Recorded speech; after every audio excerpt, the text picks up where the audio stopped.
नमस्कार, आपण पाहताय कोकणचं नंबर 1 महा चॅनल कोकण 7 लाईव्ह बातमीपत्रात आपलं स्वागत। सुरुवात करूया हेडलाईन्सनं।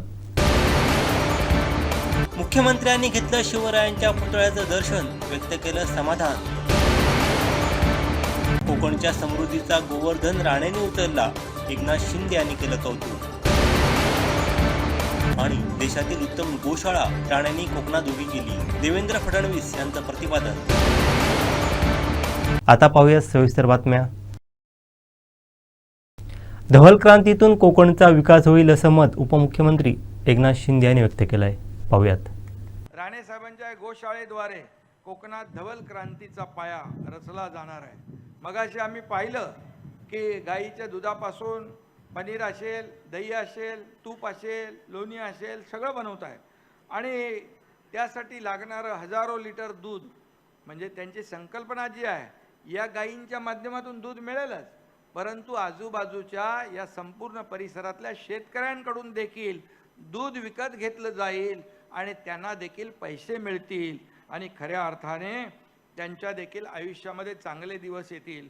असा हा प्रकार पश्चिम महाराष्ट्रात होतो, पण पश्चिम महाराष्ट्रामध्ये गिरवलेला धडा राणे साहेबांनी कोकणामध्ये आणलेला आहे, त्यामुळे त्यांचं मी मनापासून त्यांना धन्यवाद देतो। मोठा प्रकल्प आहे आपला आणि मला देखील मोह आवरला नाही। माझ्याकडे पण गावाला गोशाळा आहे, परंतु ही अशी नाही आहे। आता मला तुमचं मार्गदर्शन घेऊन अशी करायची आहे।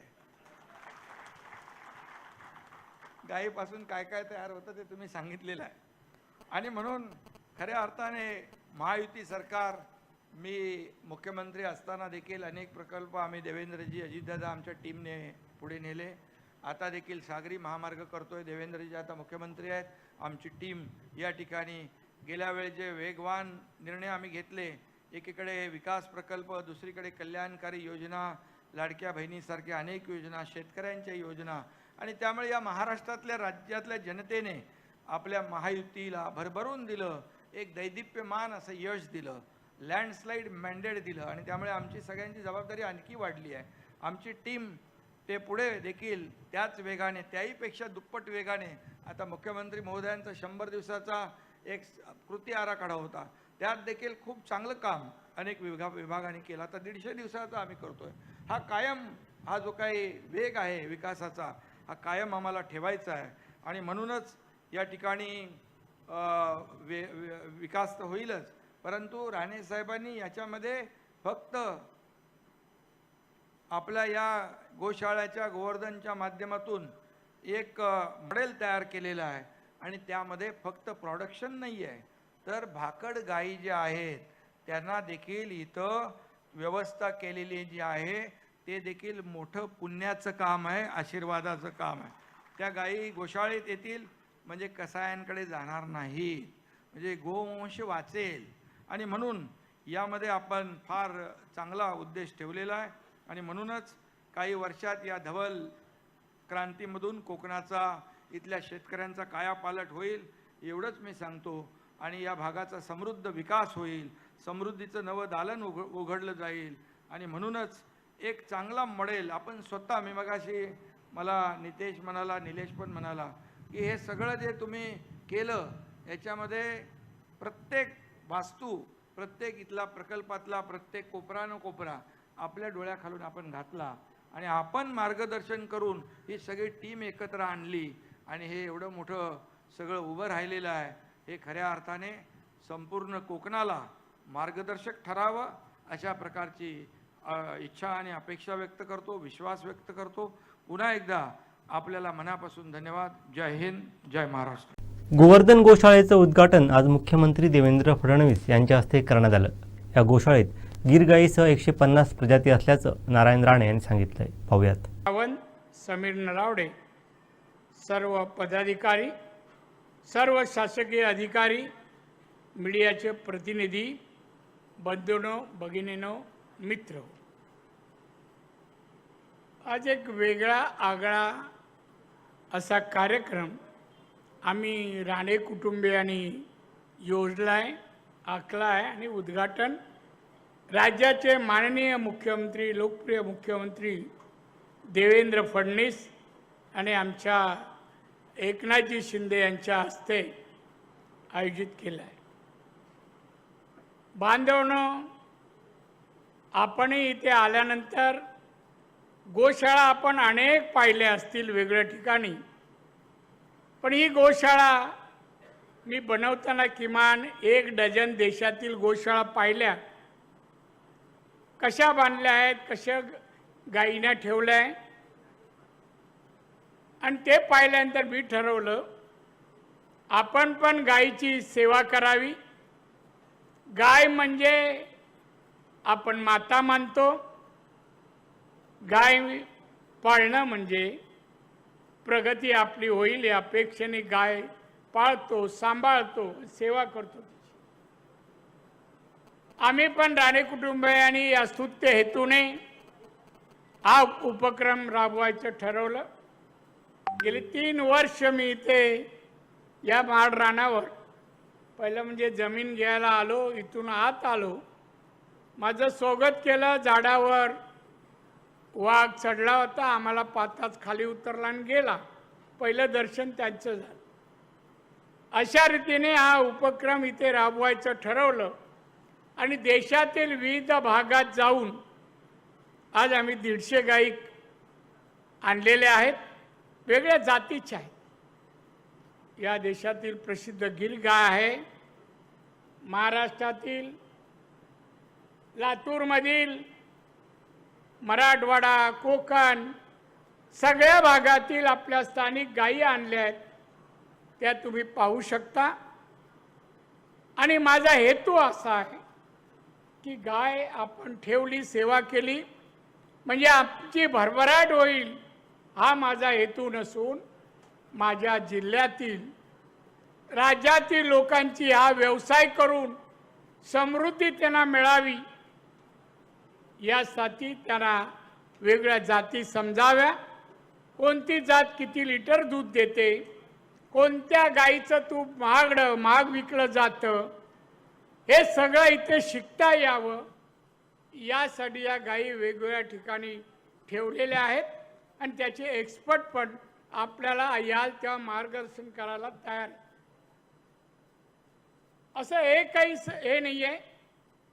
गोष्ट असे आहे की त्याच्यातून आम्ही जे काय निर्माण करणार त्यातून पैसा नाही मिळणार. आम्ही शेणापासून गोबर गॅस बनवणार, शेणखत बनवणार आणि रंगही भिंतीला द्यायचा, रंगही बनवणार. आम्ही शेण 5 रुपये किलोने घेणार आणि आम्ही गोमूत्र देशी गाईचं 8 रुपये लिटरने घेणार. म्हणजे यापुढे या जिल्ह्यातील शेणी फुकट जाणार नाही, देशी गाईचं गोमूत्र फुकट जाणार नाही. ज्याला व्यवसाय करायचा असेल शेतकऱ्यांना त्यांनी पुढे यावं. आम्ही तुम्हाला लोनही जिल्हा बँकेकडून मिळवून देऊ, पण हा व्यवसाय करायला पाहिजे. तो तुम्ही करावा. आता आपल्या जिल्ह्याचं दरडोई उत्पन्न 2.5 लाख आहे. 2.5 लाख. मराठवाडा आणि विदर्भाचं काही सरासरी मला माहीत नाही, पण आम्ही 2.5 लाखावर. साहेब, आमचा निर्धार आहे 1 वर्षात आम्ही 3.5 लाखाच्या वर जाण्यासाठी आम्ही सगळे प्रयत्न करतो. तुमच्याबद्दल चांगलं वाटलं बोललो तरी टाळ्या नेमक्याच वाजल्या. हां, मला वाटतं उन्हाचा परिणाम असला पाहिजे असोत. आणि म्हणून स्थानिक लोकांचं उत्पन्न वाढवावं. वाढलेलं उत्पन्न मुलांच्या शिक्षणासाठी, चांगले आहार मुलांना मिळावे, चांगले नागरिक तयार व्हावेत, शिक्षण घ्यावे आणि आमच्या कोकणात पण IAS IPS पासून चांगले कर्तबगार अधिकार निर्माण व्हावे, हाही याच्या मागचा हेतू आहे. मी जास्त बोलणार नाही. मुख्यमंत्री उपमुख्यमंत्र्यांना जायचं आहे. माझा हेतू यासाठी सांगितला, हे सर्व 88 आहे ना, हा इथल्या जनतेच्या फायद्याचा व्हावा. गाय म्हणजे गाय कशासाठी? तर गाय ठेवली आपण सुखी होऊ शकतो, समृद्धी येऊ शकते आणि त्यासाठी तुम्ही हे प्रयत्न करावेत. यासाठी माझा प्रयत्न आहे. आजच्या नंतर त्याला कामाला लागावं. तुम्ही निर्धार केव्हाही करा, माझं काय म्हणणं नाही. मी आमच्या या नेत्या मंडळींना मी गाई दाखवत होतो. आमचे माननीय मुख्यमंत्री पुढे, एकनाथजी मागे, चव्हाण साहेब त्याच्या मागे मी, आणि नंतर अनेक नेते. एकनाथ शिंदे वारंवार मागे वळून चव्हाण साहेब मी पण असं करणार, म्हणजे एक तरी ठाण्यामध्ये निर्माण. म्हणजे तुम्ही पण निर्धार करून कंपाऊंडच्या बाहेर जावं, यासाठी उदाहरण म्हणून तुम्हाला मी सांगितलं. इथेच थांबतो. मी माननीय देवेंद्र फडणवीस, माननीय एकनाथजी शिंदे आणि चव्हाण साहेब याचा अतिशय ऋणी आहे. फक्त मी म्हणलं साहेब गोशाळेचं उद्घाटन या, त्वरित आमंत्रण स्वीकारलं आणि आज आलेत. कोकणातलं ऊन कसं असतं त्याचा पण परिचय घेतला, आणि म्हणून त्यांना आपण इतक्या देवदेवतांना प्रार्थना करू. या माझ्या सर्व नेत्यांना आमच्या रामेश्वराने कुलदैवताने उदंड आयुष्याने उत्तम आरोग्य देव अशी प्रार्थना करतो आणि रजा घेतो. जय हिंद, जय महाराष्ट्र.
पणतुर्ली राऊळवाडी येथील श्री सातेरी देवी पंचायतन देवस्थानच्या पुनर्प्रतिष्ठापना व कलशारोहण सोहळ्याला विधिवत पूजनानं सुरुवात करण्यात आली.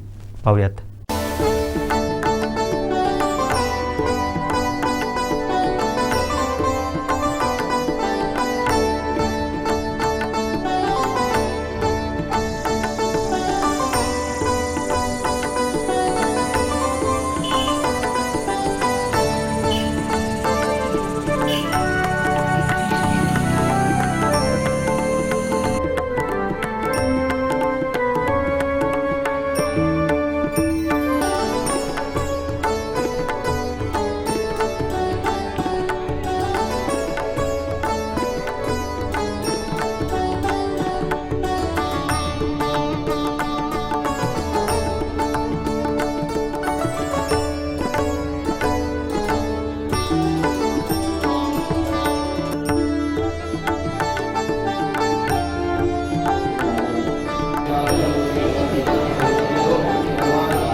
देशातील उत्तम गोशाळा राणेंनी कोकणात उभी केली असं कौतुक देवेंद्र फडणवीस यांनी केलंय.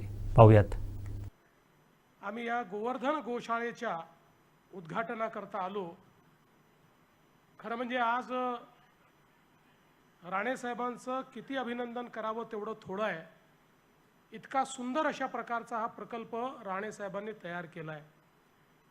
मी देखील राणे साहेबांसोबत जवळपास गेली 30 वर्ष काम करतोय आणि कुठलंही कार्य हातामध्ये घेतल्यानंतर ते नीट झालं पाहिजे, ते परफेक्ट झालं पाहिजे, त्याच्यामध्ये कुठली त्रुटी राहू नये अशा प्रकारचं त्यांची कार्यपद्धती असते आणि प्रत्येक गोष्टीत स्वतः लक्ष घालून त्यात गुणवत्ता कशी येईल ते गुणवत्तेचे पारखी आहेत. त्यामुळे त्यांना प्रत्येक गोष्टीत गुणवत्ता लागते आणि त्यांच्या त्याच गुणवत्तेतून आज मी असं म्हणेन की देशातल्या ज्या चांगल्या गोशाळा आहेत त्या गोशाळांसारखीच एक देशातली उत्तम गोशाळा या कोकणामध्ये राणे साहेबांनी तयार केली आणि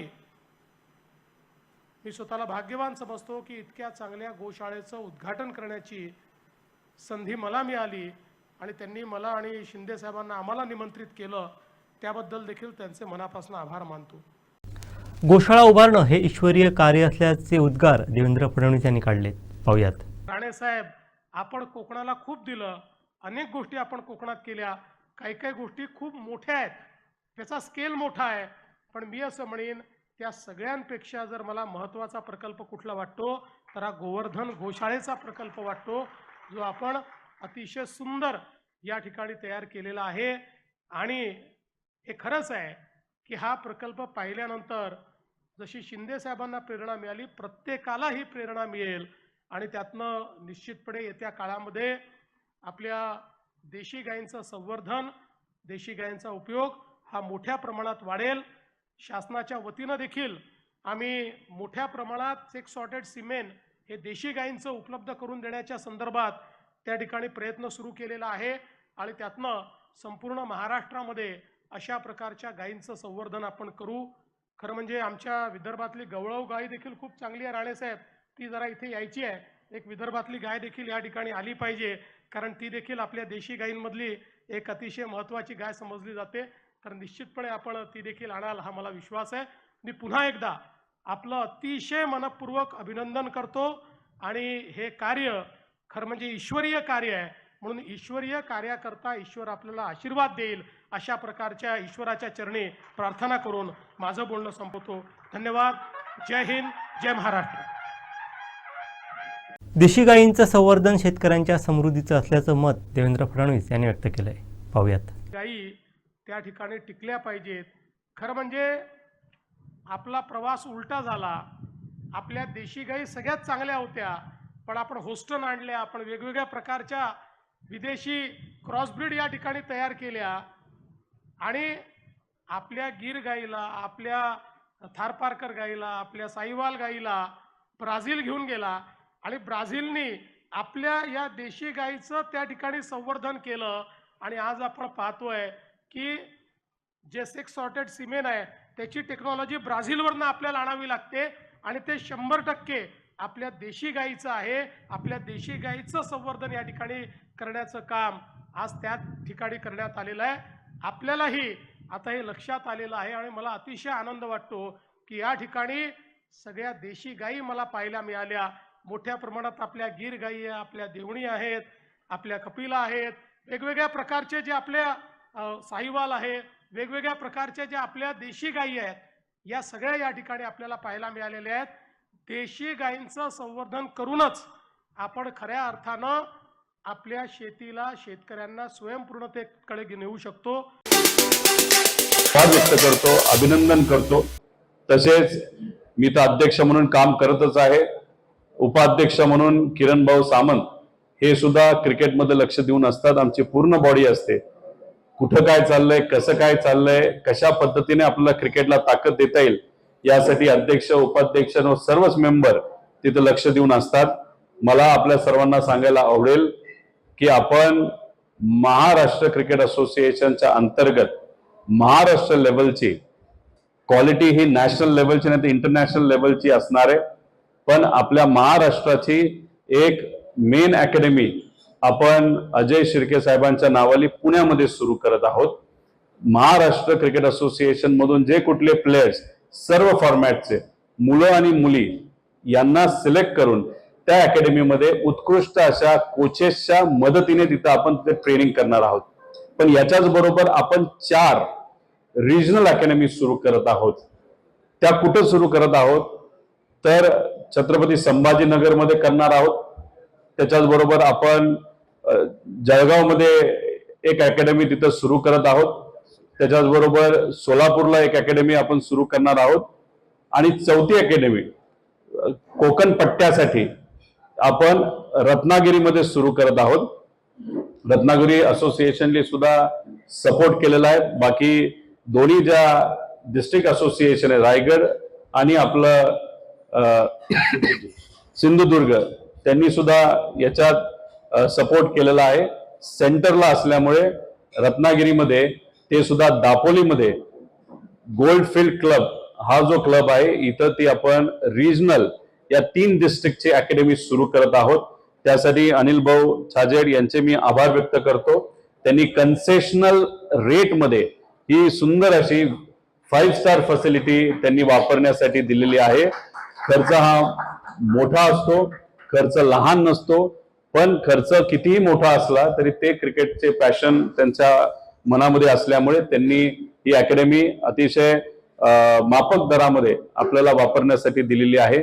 इथं काय होणार तर इथं या 3 जिल्ह्याचे जे उत्कृष्ट प्रत्येक जिल्ह्याचे जे चांगले खेळाडू आहेत त्यांना इथं बोलावलं जाईल.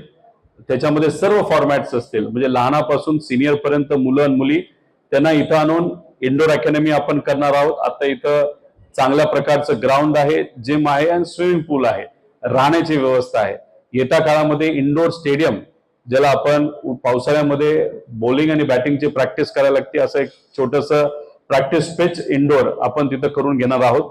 त्यामुळे इथं मुलं आली तर 10 दिवस प्रत्येक फॉर्मॅटचे तिथं आल्यानंतर इंटरनॅशनल लेवल नॅशनल लेवलचे कोचेस आपल्या मार्गदर्शनाखाली इथं येऊन त्यांचं कोचिंग करणार.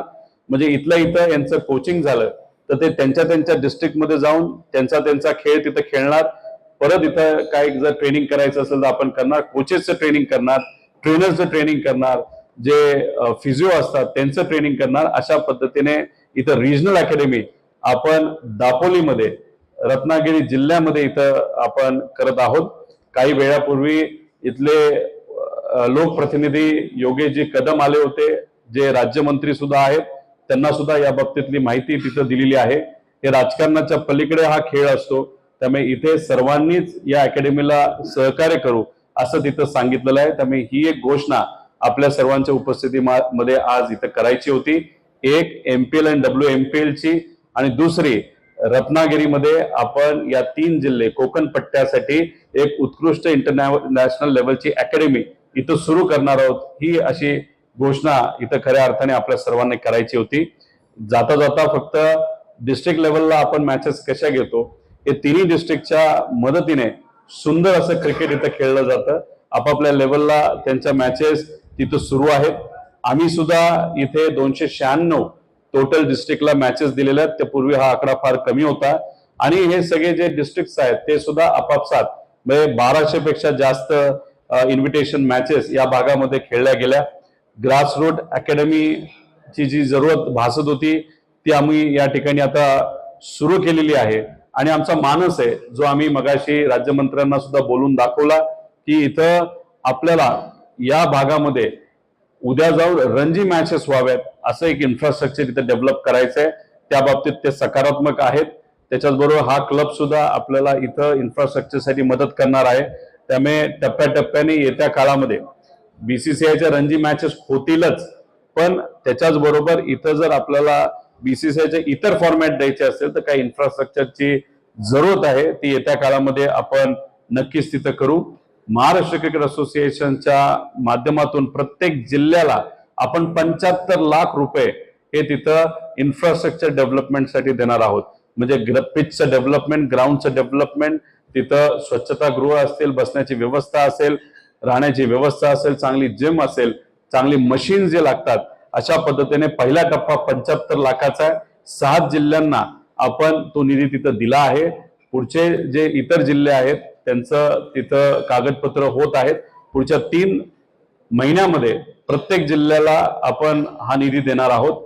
पूर्वी अशा पद्धतीने निधी कधीही दिला जात नव्हता. हा अतिरिक्त पहिल्यांदाच एवढ्या मोठ्या प्रमाणात, कारण का आपण 21 जिल्ह्यामध्ये काम करतो. जर 21 जिल्ह्याला 75 लाख आपल्याला द्यायचे असतील, जे आपण देणार आहोत आणि त्यातली दिली सुद्धा आहेत, तर आपल्याला कमीत कमी 15 कोटी रुपये निधी हा एका वर्षाला तिथं लागणार आहे. आणि आमच्या अपेक्स बॉडीचा मानस आहे येत्या काळामध्ये हा 75 लाख न ठेवता जसं जसं डिस्ट्रिक्ट आपल्याला इन्फ्रास्ट्रक्चर डेव्हलप करून देईल, हा दरवर्षी एवढाच आणि एक अपर लिमिट त्याला लावून असं एक चांगलं इन्फ्रास्ट्रक्चर प्रत्येक जिल्ह्यात व्हावं असा मानस आमच्या सगळ्यांचा त्या ठिकाणी आहे.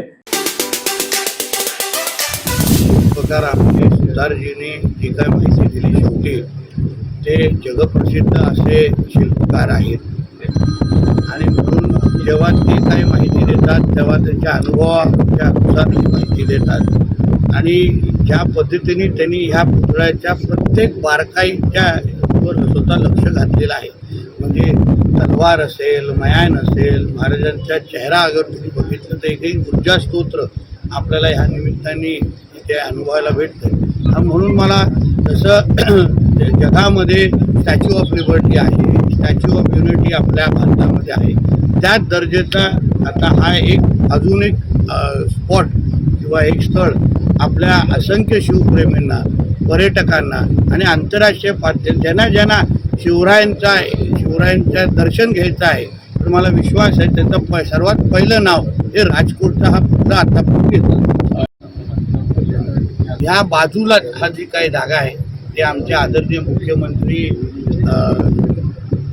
फडणवीस साहेबांची इच्छा आहे की इथे ह्या पूर्ण परिसरामध्ये एक चांगली दर्जेदार आणि लोकांना आणि भावी पिढीला अनुभव घेता येईल अशी शिवसृष्टी पण तयार करावी असे त्यांचं मानस आहे. आणि त्यानुसार आम्ही ही बाजूची जागा महाराष्ट्र सरकारने ॲक्विजिशन त्याचं केलेलं आहे.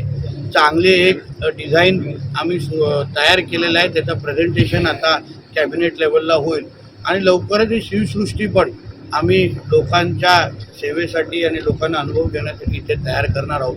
त्याचबरोबर समोरच्या भागात आम्ही एक जेटी महाराष्ट्र मेरीटाईम बोर्डच्या माध्यमातून आम्ही त्याचा प्रस्ताव तयार केलेला आहे आणि ह्या पूर्ण बाजूला एक चांगला मरीना इथे तयार करून लोकांना इथे आल्यानंतर पूर्ण पद्धतीने त्यांना तासनतास महाराजांच्या ह्या सहवासामध्ये शिवसृष्टीमध्ये आल्यानंतर विविध महाराजांनी जो इतिहास घडवला त्याची एकंदरीत माहिती मिळेल आणि एकंदरीत या भावी पिढीला छत्रपती शिवाजी महाराजांनी हिंदवी स्वराज्याची स्थापना कशी केली, असंख्य वेळी महाराजांच्या संदर्भात विविध इतिहासाबद्दल मोडतोड करून विविध गोष्टी सांगितल्या जातात, पण इथे आल्यानंतर छत्रपती शिवरायांचा इतिहास, ज्वलंत इतिहास दाखवण्याचं काम आणि लोकांना अनुभव देण्याचं काम महाराष्ट्र सरकारच्या वतीने निश्चित पद्धतीने आम्ही करतो. इथल्या मच्छिंद्रने मोदी साहेबांनी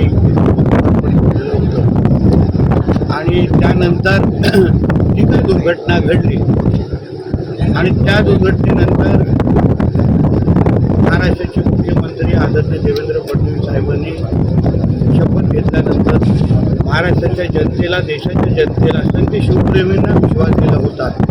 हे जगाला हेवा वाटेल असा पुतळा आम्ही परत एकदा करून दाखवू आणि आज ह्या परिसरामध्ये महाराष्ट्राचे मुख्यमंत्री आदरणीय देवेंद्र फडणवीस साहेब स्वतः येत आहेत. त्यांच्याबरोबर उपमुख्यमंत्री एकनाथ शिंदेजी येत आहेत आणि आमचे PWD मंत्री शिवेंद्रराजे भोसलेजी आहेत आणि सगळे इथे येऊन महाराजांच्या पुतळ्याचं दर्शन घेणार आहेत, शिव आरती इथे करणार आहेत आणि ह्या पुतळ्याला परत एकदा लोकांना दर्शन घेण्यासाठी आजपासून आम्ही महाराष्ट्र सरकार आम्ही करत आहोत. मोठ्या प्रमाणामध्ये शिवप्रेमी देशभरातले इथे दर्शन घेण्यासाठी येतील. आज ह्या पुतळ्याकडे पाहिल्यानंतर महाराजांनी जो इतिहास घडवला, आजूबाजूला त्यांचा सिंधुदुर्ग किल्ला आहे, त्यांचे अन्य किल्ले पण तुम्हाला इथे पाहायला मिळतात. आणि म्हणून हा पूर्ण परिसर हा महाराजांचा ज्वलंत इतिहास आपल्याला त्याचा अनुभव घेण्यासाठी अतिशय एक लोकप्रिय आणि आंतरराष्ट्रीय दर्जाचा स्पॉट हा भविष्यामध्ये निश्चितपणे ओळखला जाईल असा मला ठाम विश्वास आहे. हे आमचं देवाभाऊचं सरकार आहे आणि शिवरायांच्या आशीर्वाद घेऊनच आमचं हे सरकार अस्तित्वात आलेलं आहे. आणि हिंदुत्वादी विचाराचं सरकार असल्यामुळे आणि छत्रपती शिवाजी महाराज हिंदवी स्वराज्याचे संस्थापक असल्यामुळे त्यांच्याच प्रेरणेने आज आम्ही सगळेजण काम करतोय. आणि तो ऐतिहासिक निर्णय आमच्या पूर्ण किनारपट्टीच्या आणि राज्याच्या मच्छीमारांसाठी जो आमच्या देवाभाऊच्या सरकारने घेतलेला आहे त्याच्यामुळे निश्चित पद्धतीने त्यांना आनंद आहे. त्यांना आर्थिक सक्षम आमच्या मच्छीमारांना करणारा तो निर्णय आहे. 2 दिवसा अगोदरच त्याच्या GR बाहेर निघालेला आहे. आता टप्प्याटप्प्याने तुम्हाला त्यांच्या आयुष्यामध्ये कसा परिवर्तन होत आहे, आर्थिक सक्षम त्या दिशेने ते सगळे कसे जात आहेत. आता काही दिवसा अगोदर पालघर आणि ह्या भागामध्ये थोडं नुकसान झालं वादळामुळे. त्यालाही ह्या नुकसान भरपाई शेतकऱ्यांच्या अनुसार त्या चौकटीत बसून देण्याचा मत्स्य खात्या म्हणून आमच्या लोकांचा प्रयत्न आहे. म्हणून आता पुढचा जो प्रवास आहे हा मच्छीमारांसाठी. सिंधुदुर्ग जिल्ह्यातील बांधकाम संदर्भातील अपूर्ण कामे जून महिन्याच्या पहिल्या आठवड्यात पूर्ण करावीत अशा सूचना सार्वजनिक बांधकाम मंत्री शिवेंद्रराजे भोसले यांनी केल्या आहेत. पाहूयात. हो नाही, पहिलं तर उद्या आपलं राजकोट किल्ल्यावर छत्रपती शिवाजी महाराजांचा जो सार्वजनिक बांधकाम विभागानं साधारण 86 फुटाचा पुतळा जो उभा केलाय त्याचं पूजन आणि आरती करून मुख्यमंत्री, दोन्ही उपमुख्यमंत्री मान्य आपले राणे साहेब आणि पालकमंत्री आपले नितेश राणे साहेब, आमदार साहेब आणि सर्व पदाधिकारी सगळ्यांच्या उपस्थितीत उद्या तो कार्यक्रम होणार आहे. मी सर्व रत्नागिरी आणि सिंधुदुर्ग या दोन्ही जिल्ह्यातल्या शिवभक्तांना विनंती करू इच्छितो की उद्याच्या कार्यक्रमाला सगळ्यांनी यावं, पुतळ्याच्या म्हणजे पूजनाला यावं आणि आरतीला यावं आणि आपली जे छत्रपती शिवाजी महाराज आणि धर्मवीर छत्रपती संभाजी महाराजांवर असणारी श्रद्धा, प्रेम, निष्ठा ही उद्या सगळ्यांनी येऊन तिथं उपस्थिती देऊन दाखवावी ही माझी विनंती या दोन्ही जिल्ह्यातील तमाम शिवभक्तांना आहे. दुसरं, आता जिल्ह्यांची थोडीफार आढावा बैठक घेतली. यामध्ये सगळ्यात महत्त्वाचं म्हणजे पावसाळ्याच्या आधी ज्या दुरुस्त्या करणं गरजेचं आहे त्या जूनच्या पहिल्या आठवड्यापर्यंत जास्तीत जास्त त्या दुरुस्त्या जे काही प्रिकॉशनरी मेजर जे काही घेणं आहे ते करून घ्यावं म्हणून सूचना त्या ठिकाणी दिल्या.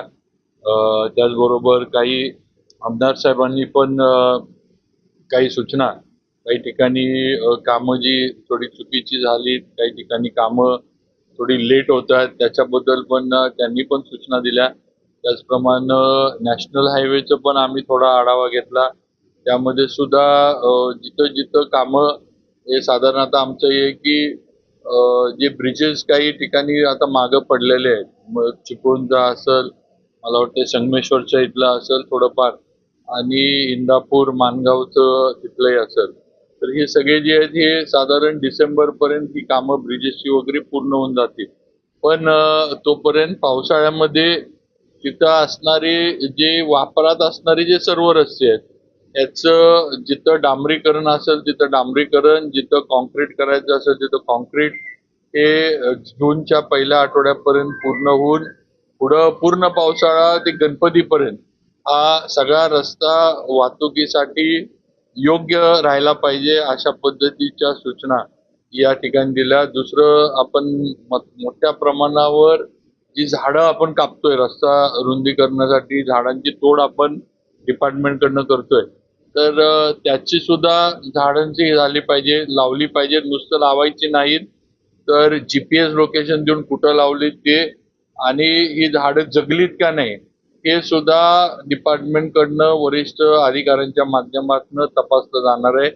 त्यामुळं नुसतं कागदावर झाडं लावली आणि कागदावरच जगली किंवा मेली असा रिपोर्ट चालणार नाही, हे सुद्धा या ठिकाणी चर्चेमधनं सूचना आणि थोडं कॉन्ट्रॅक्टरना पण वॉर्निंग या बाबतीमध्ये दिली गेलेली आहे आणि नक्कीच उद्या मुख्यमंत्र्यांच्या हस्ते दोन्ही उपमुख्यमंत्र्यांच्या हस्ते अतिशय एक भावनिक म्हणा एक श्रद्धेचा कार्यक्रम आपल्या इथं होणार आहे तर सगळ्यांनी त्या कार्यक्रमाला उपस्थित राहावं.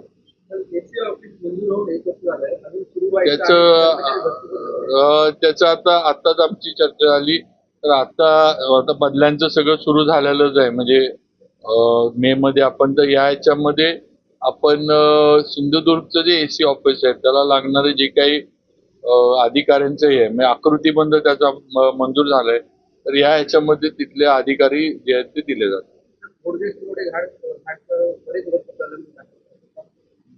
आता तर कुठला म्हणला बर नाही आता त्याचं हे नाहीये आपल्याकडं काय पण त्याला पण काय आता असेल समजा ऍक्टिव्हेशन आमदार साहेब म्हणतात तसं किंवा जे काही DPR वगैरे असेल त्याचं आपण नक्की तयार करू आणि नक्की त्याचं थोडं आता हे जून मध्ये जाईल आता नाही होणार ऍक्च्युली जूनच्या पुरवणी बजेटमध्ये काही कामं नवीन आपण घेऊ तोपर्यंत ह्याची जी काय असेल ती प्रोसेस करण्याचा आमचा प्रयत्न राहील. कोल्हापूरला जोडणारा अजून एक घाट आहे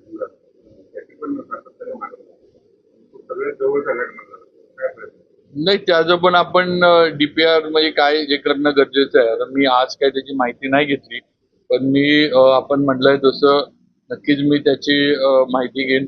मध्यंतरी आमची ऍक्च्युली MIDC ची मीटिंग उदय सामंत साहेबांच्या इथे होती आणि त्यांनी पण त्यावेळेला आपण जे म्हटलं त्याचं त्यांनी थोडं केलं होतं की त्याचं जरा आपल्याला बघायला लागेल काम सुरू करून पूर्ण तर नक्कीच आपण म्हटलंय जसं मी पण स्वतः माहिती घेईन किंवा ह्याची नेमकी स्थिती काय आहे आणि तो योग्य किंवा वाहतुकीसाठी योग्य ठेवण्याच्या दृष्टीनं काय करायला लागेल तर त्याला समजा मेजर काही कामं असली तर आपण त्याचा DPR करून जसं मी आता म्हणलं मग आता जी आपल्या इतर योजना चालल्या जातात हॅमचे आपण पुढचे प्रोजेक्ट करतोय तर समजा मोठं काम असलं तर हॅम मध्ये आपण घेऊ असं कुठल्या ना किंवा EDB वगैरे जिथनं हे एका याच्यामध्ये होऊन जाईल अशा याच्यामध्ये आपण ते घालण्याचा प्रयत्न नक्की करू.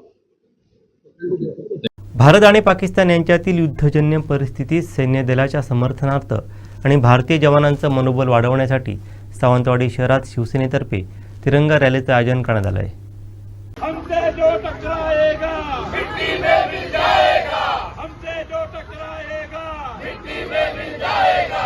दरम्यान भारतानं ऑपरेशन सिंदूरच्या माध्यमातून पहलगाम हल्ल्याचा बदला घेतला. त्यानंतर भारतीय सैन्य दल आणि भारत सरकारच्या समर्थनार्थ अनेक जिल्ह्यांमध्ये तिरंगा रॅलीचं आयोजन करण्यात आलं. यावेळी शिवसेना जिल्हा प्रमुख संजू परब, तालुका प्रमुख नारायण राणे, माजी नगरसेवक बाबू कुडतरकर, सुरेंद्र बांदेकर, विनोद सावंत, परीक्षित मांजरेकर, गुरुनाथ सावंत, महिला पदाधिकारी भारती मोरे, युवा सेनेचे प्रतीक बांदेकर, अर्चित पोकळे, निखिल सावंत, ओंकार सावंत, प्रदम पोकळे आदी उपस्थित होते.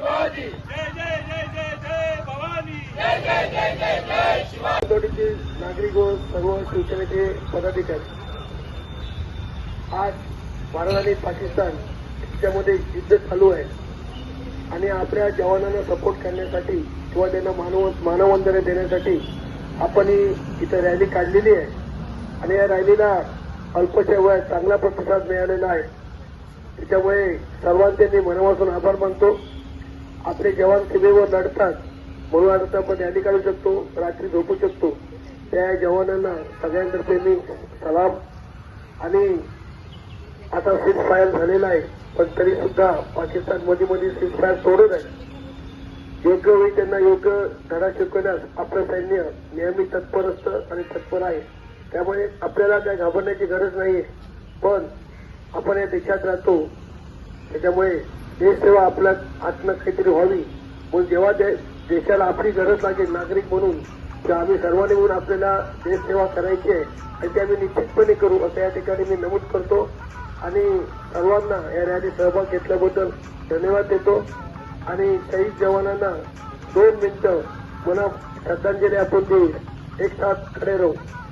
राजकोट येथील छत्रपती शिवाजी महाराजांच्या पुतळ्याचं दर्शन मुख्यमंत्री देवेंद्र फडणवीस यांनी घेतलं. यानंतर त्यांनी काय प्रतिक्रिया दिली पाहूयात. अतिशय आनंदाची आणि समाधानाची बाब आहे की राजकोट किल्ल्यावरचा छत्रपती शिवरायांचा पुतळा हा पुन्हा एकदा त्याच तेजाने त्याच स्वाभिमानाने आणि त्याही पेक्षा भव्यतेने उभा झालेला आहे.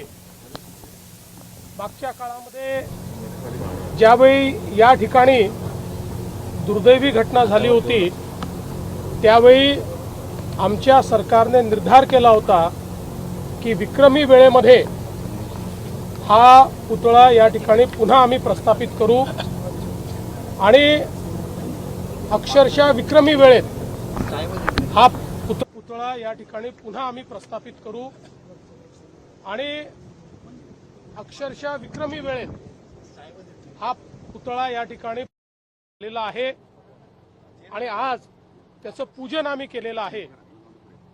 मी सार्वजनिक बांधकाम विभागाचं मनापासून अभिनंदन करतो. सार्वजनिक बांधकाम विभागाचे तत्कालीन मंत्री रवींद्र चव्हाण साहेब असतील किंवा आताचे मंत्री शिवेंद्रबाबा भोसले असतील, यांनी अतिशय वेगानं हे काम त्या ठिकाणी केलं आणि त्यासोबत श्री सुतार साहेब यांनी अतिशय उत्तम अशा प्रकारचा पुतळा तयार केलेला आहे. त्यांचे मी मनापासून अभिनंदन करतो. त्यांच्यासोबत IITचे इंजिनियर्स होते, JJ स्कूल ऑफ आर्ट्सचे प्रमुख होते. अतिशय चांगलं डिझाईन याचं तयार केलेलं आहे. आपल्याकडे कोकणामध्ये वेगवेगळ्या प्रकारचे जे काही तुफान या ठिकाणी येतात, तोक्ते वादळ असेल, फयान वादळ असेल किंवा इतर जे काही वादळं या ठिकाणी आली त्या सगळ्यांच्या इंटेन्सिटीचा अभ्यास करून त्याहीपेक्षा जास्त इंटेन्सिटीने वारा आला किंवा त्यापेक्षा जास्त तुफान आला तरी हा पुतळा त्या ठिकाणी राहू शकेल अशा प्रकारची याची रचना करण्यात आलेली आहे. जवळपास 91 फुटाचा हा पुतळा आहे, ज्याच्यामध्ये 10 फुटाचं पेडेस्ट्रल आहे. आणि आताच शिवेंद्रराजे मला सांगत होते की बहुधा देशातला महाराजांचा सर्वात उंच पुतळा म्हणून देखील याच्याकडे आपल्याला पाहता येईल अशा प्रकारची याची रचना करण्यात आलेली आहे. याची रचना करताना किमान 100 वर्ष हा पुतळा कुठल्याही प्रकारच्या वातावरणामध्ये टिकेल अशा प्रकारची याची रचना करण्यात आलेली आहे. 10 वर्ष ज्यांनी पुतळा तयार केला आहे त्यांच्याचकडे याचं मेंटेनन्स देखील देण्यात आलेलं आहे. त्यांच्यावर जबाबदारी टाकली आहे, त्याची गॅरंटी पण त्यांनी घेतलेली आहे. त्यामुळे जी काही दुर्दैवी घटना मागच्या काळात झाली होती आणि आपल्या लक्षात असेल त्यानंतर मुख्यमंत्री एकनाथराव शिंदेजी, मी आणि अजितदादा आम्ही हा निर्धार केला होता की कुठल्याही परिस्थितीत या ठिकाणी महाराजांना साजेश अशा प्रकारचं एक स्मारक, त्यांचा पुतळा हा तयार होईल. तो आज तयार झालेला आहे. यासोबत इथला जो आसपासचा परिसर आहे या परिसरालाही एक्वायर करून त्या ठिकाणी चांगल्या प्रकारे व्यवस्था आम्ही उभ्या करणार आहोत, जेणेकरून आलेल्या लोकांना एक एक्सपिरियन्स, छत्रपती शिवरायांच्या स्वराज्याचा एक एक्सपिरियन्स या ठिकाणी मिळावा आणि त्यासोबत जे पर्यटक येतात त्यांना याची भव्यता पाहता यावी अशा दृष्टीनं आसपासचा जो परिसर आहे तो परिसर योग्य प्रकारे त्या ठिकाणी विकसित केला जाणार आहे. त्याचंही काम लवकरच आम्ही करू. हा सगळा परिसर पर्यटकांना भुरळ पाडणारा आहे, त्यामुळे शिवसृष्टी वगैरे असं काही उभं केलं जाणार आहे का? तशी काही संकल्पना आहे का? असं आहे की तशाच संकल्पनेवर फक्त आता इथे जेवढी जागा आम्हाला उपलब्ध होऊ शकेल, कारण शेवटी साईज ऑफ द लँड म्हणजे जागेची आराजी ही पण अत्यंत महत्त्वाची आहे. आपण पाहू शकतो जी जागा बाजूला आहे ती आता त्या ठिकाणी आम्ही एक्वायर करणार आहोत. नितेश राणेंनी त्या संदर्भात बोलणी देखील केलेली आहे, ते पण जे आहेत ते द्यायला तयार आहेत. त्याच्यामुळे ती जागा देखील आपण लवकरच एक्वायर करू. जेवढी जागा आपल्याला प्राप्त होईल त्याच्यानुसार त्याचं डिझाईन आपल्याला बसवावं लागेल, पण ते निश्चितपणे आपण बसवू. सर, कोकणासाठी दुसरी मोठी भेट म्हणता येईल का? परवाच तुम्ही एक GR काढलेला आहे, मच्छीमारांना आता शेतकऱ्यांचा दर्जा देण्यात येणार आहे, वेगवेगळ्या सुविधा सुद्धा मिळतील. कोकण हे आमच्या युती सरकारच्या अजेंड्यावर प्राथमिकता कोकणाला आहे. आपण बघितलं असेल 14 ते 19 असो किंवा शिंदे साहेबांच्या मुख्यमंत्रीपदाच्या काळात असो, कोकणाला झुकतं माप देण्याचं काम हे मागील 2.5-3 वर्षातही आम्ही केलेलं आहे आणि यापुढेही आमच्या सरकारची भूमिका हीच असेल की कोकणाला जास्तीत जास्त जे देता येईल ते देण्याचा प्रयत्न करू आणि विशेषतः पर्यटनाच्या दृष्टीनं जेवढा अधिकाधिक विकास करता येईल तो करण्याचा आमचा प्रयत्न आहे. सर, सुरक्षेचा सुद्धा तुम्ही आढावा घेतलेला आहे. एकंदरीत कशा प्रकारे नाही, सुरक्षेच्या संदर्भातला सगळा आढावा घेतलेला आहे. मी शिंदेसाहेब आणि सगळे वरिष्ठ अधिकारी आम्ही बसलो होतो. त्यात जे काही आपलं वॉरबुक आहे त्याप्रमाणे सगळ्या SOPs आम्ही रिवाईज करून घेतलेल्या आहेत. तशा सगळ्या जिल्ह्यांना सूचना दिलेल्या आहेत. जिल्ह्यांमध्ये त्या व्यवस्था देखील केलेल्या आहेत आणि मला असं वाटतं की आपण पूर्णपणे तयारीत आहोत. पुतळा उभारणीत राम सुतार यांचं मोठं योगदान असल्याचे गौरवोद्गार उपमुख्यमंत्री एकनाथ शिंदे यांनी काढले. पाहुयात. आजचा दिवस आमच्या सगळ्यांच्याच दृष्टीने एक आनंदाचा आणि अभिमान आणि स्वाभिमानाचा आहे. खरं म्हणजे इथे छत्रपती शिवाजी महाराजांचा अश्वारूढ पुतळा, आपला उभा पुतळा जो आहे, एक स्वाभिमान आणि दैदिप्यमान असं शौर्याचं प्रतीक या ठिकाणी शिवाजी महाराजांचा उभं राहिलेलं आहे. खरं म्हणजे दुर्घटना झाल्यानंतर त्या दिवशी आपण त्याच दिवशी निर्णय घेतला आणि जसा होता तसाच उभा, हातात शमशेर असलेला पुतळा उभा करायचा आणि आम्ही तात्काळ आमचे सुतार आहे तिकडे, राम सुतार यांना तात्काळ फोन केला आणि त्यांनी देखील तात्काळ सांगितलं अगदी रेकॉर्ड टाईममध्ये हा पुतळा आम्ही उभा करू. आणि खऱ्या अर्थाने आज पाहतोय की भव्य दिव्य असा छत्रपती शिवाजी महाराजांचा पुतळा उभा झालेला आहे आणि खऱ्या अर्थाने इथं छत्रपती शिवप्रभूंच्या पदस्पर्शाने पावन झालेली भूमी आहे आणि इथे शिवाजी महाराजांच्या पावलांनी या ठिकाणी ही इकडचे सगळा निसर्ग, इकडचं सगळंच पावन झालेलं आहे आणि अशा ठिकाणी हा पुतळा उभा राहिलेला आहे. खरं म्हणजे इथं येणारा प्रत्येकजण सिंधुदुर्गातला असेल, महाराष्ट्रातला असेल, इथं आल्यानंतर त्याला प्रेरणा, ऊर्जा मिळाल्याशिवाय राहणार नाही आणि म्हणून हे महाराष्ट्राचं आणि तमाम शिवभक्तांचं एक स्वाभिमानाचं आणि शौर्याचं प्रतीक इथं उभं केलेलं आहे. या ठिकाणी हा छत्रपती शिवाजी महाराजांचा पुतळा अगदी वेळेत उभा राहिला पाहिजे आणि तो वेळेत उभा करण्याचं काम खरं म्हणजे शिल्पकार राम सुतार यांचं मोठं योगदान आहे त्याच्यामध्ये. आणि त्याचबरोबर आपलं सार्वजनिक बांधकाम विभाग आहे, त्यांनी देखील खूप याच्यामध्ये मेहनत घेतली. तेव्हा रवींद्र चव्हाण होते, आता शिवेंद्र बाबा आहेत आणि PWDच्या सर्व अधिकाऱ्यांनी देखील यामध्ये खूप मेहनत, सचिव मला वाटतं त्या आपल्या मनीषा म्हैसकर होत्या, त्यांचीच कमिटी केली होती, त्यांची कमिटी केली होती आणि त्या कमिटीमध्ये तात्काळ आम्ही निर्णय घेतला. आम्ही बसून ठिकाणी पण आणि या पुतळ्याचं काम सुरू झालं आणि असं आज असा भव्य दिव्य पुतळा इथे उभा आहे आणि समोर आपला राजकोट किल्ला आहे, सिंधुदुर्गाचा किल्ला आणि समोर समुद्र आहे आणि तलवार पण त्यांच्या हातात आहे, शमशेर 29 फुटाची. त्यामुळे आता खऱ्या अर्थाने इकडून कोणाची इकडे बघण्याची हिंमत होणार नाही. आणि ह्या अगोदरच्या पुतळ्याचं उद्घाटनाला आदरणीय प्रधानमंत्री मोदीजी होते. आज ते इथं नाहीत, आम्ही आरती करायला आलो आहे आणि पूजन करायला आलो आहे, पण ते तिकडे देशाचं रक्षण करणाऱ्या जवानांच्या पाठीशी खंबीरपणे उभा आहेत. ते पण एक प्रकारचं शिवकार्यच करतायत आणि म्हणून मी आज ज्यांनी यामध्ये सहभाग घेतलेला आहे, योगदान दिलेलं आहे, त्या सगळ्यांचं मनापासून मी अभिनंदन करतो. आणि एक शौर्याचं, स्वाभिमानाचं प्रतीक, प्रेरणेचं प्रतीक या ठिकाणी उभं राहिलं आहे. ते खऱ्या अर्थाने मोठं एक इथलं पर्यटकांसाठी आणि शिवभक्तांसाठी एक आदराचं स्मारक ठरेल. कोकणच्या समृद्धीचा गोवर्धन राणेंनी उचलला असे गौरवोद्गार एकनाथ शिंदे यांनी काढलेत. पाहुयात. कोकण म्हणजे खरं म्हणजे निसर्गाची मुक्त उधळण आणि संस्कृतीचा सुगंध आणि परंपरांचा अमूल्य ठेवा असणारा हा प्रदेश आहे. खरं तर मगाशी राणेसाहेब म्हणाले इकडे सगळं बघितलं आहे, कृष्ण मंदिर आहे, इथे सप्त मंदिर आहे, सगळ्या 7 प्रकारच्या गायी आहेत. इथं आल्यानंतर एक थोडंसं चांगल्या एका देवभूमीत आल्यासारखं वाटतंय.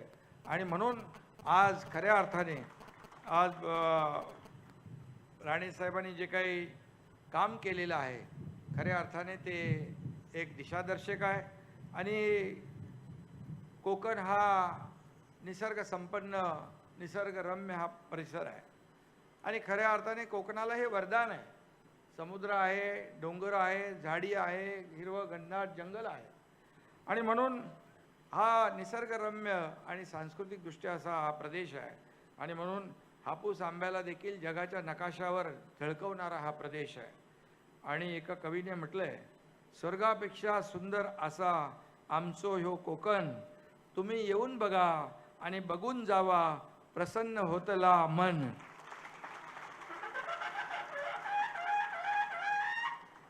अशा सुंदर भूमीत गोमातेच्या रक्षणासाठी आणि संवर्धनासाठी गोशाळा बांधली आहे. आणि खऱ्या अर्थाने एक अतिशय पर्यावरण स्नेही आणि पूर्णपणे नॅचरल सगळ्या गोष्टी इथं होतील. आणि म्हणून राणेसाहेब धडाडीचे नेते म्हणून त्यांचं काम आहे, कोकणासाठी देखील त्यांचं जे योगदान आहे हे कोणी विसरू शकणार नाही. आणि 80% समाजकारण 20% राजकारण बाळासाहेबांचा मूलमंत्र ते अद्यापही विसरलेले नाहीत. आणि म्हणून मी त्यांचं मनापासून अभिनंदन करतो, त्यांना शुभेच्छा देतो. गायीचं तर महत्त्व आपल्याला मला सांगण्याची आवश्यकता नाही. जगातील सर्वात प्राचीन ग्रंथ असलेल्या ऋग्वेदीमधील एका मंत्रामध्ये देखील गायीला उच्चस्थान दिलेलं आहे.